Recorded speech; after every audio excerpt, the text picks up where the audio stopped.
Segundo Pedro, capítulo 3, a vinda do Senhor e o seu significado. Capítulo 3, versículo 1. Amados, esta é agora a segunda epístola que vos escrevo. Em ambas procuro despertar com lembranças a vossa mente esclarecida. Capítulo 3, versículo 2. Para que vos recordeis das palavras que anteriormente foram ditas pelos santos profetas, bem como do mandamento do Senhor e Salvador, ensinado pelos vossos apóstolos. Capítulo 3, versículo 3. Tendo em conta, antes de tudo, que nos últimos dias virão escarnecedores com os seus escárnios, andando segundo as próprias paixões. Capítulo 3, versículo 4.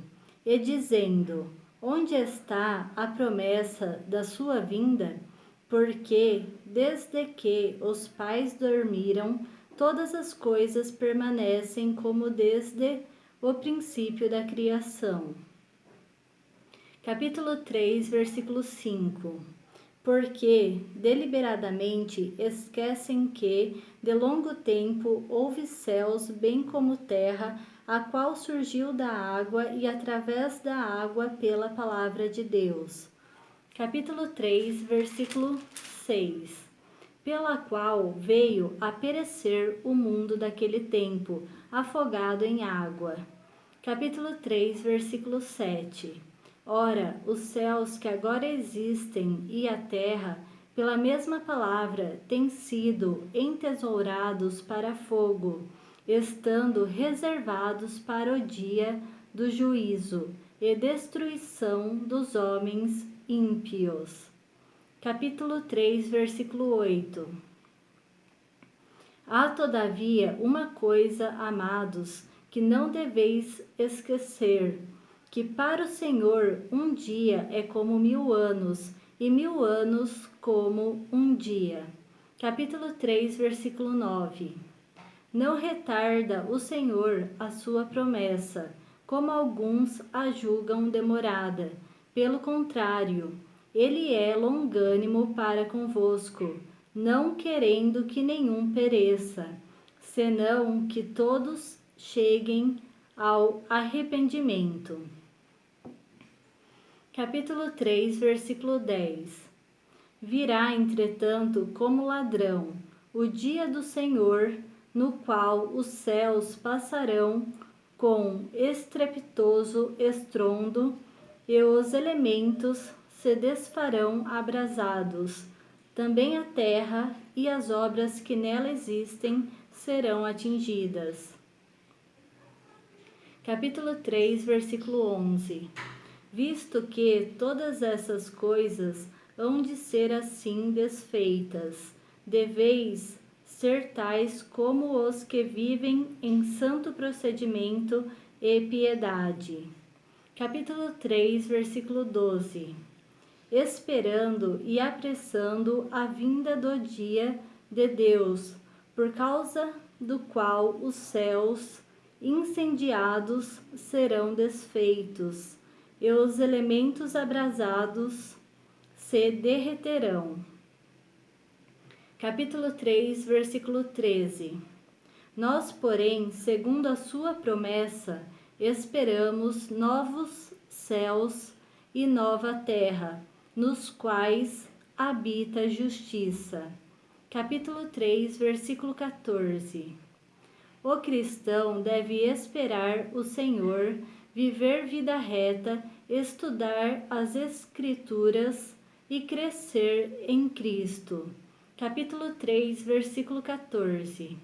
Por esta razão, pois, amados, esperando estas coisas, empenhai-vos por serdes achados por ele em paz, sem mácula e irrepreensíveis.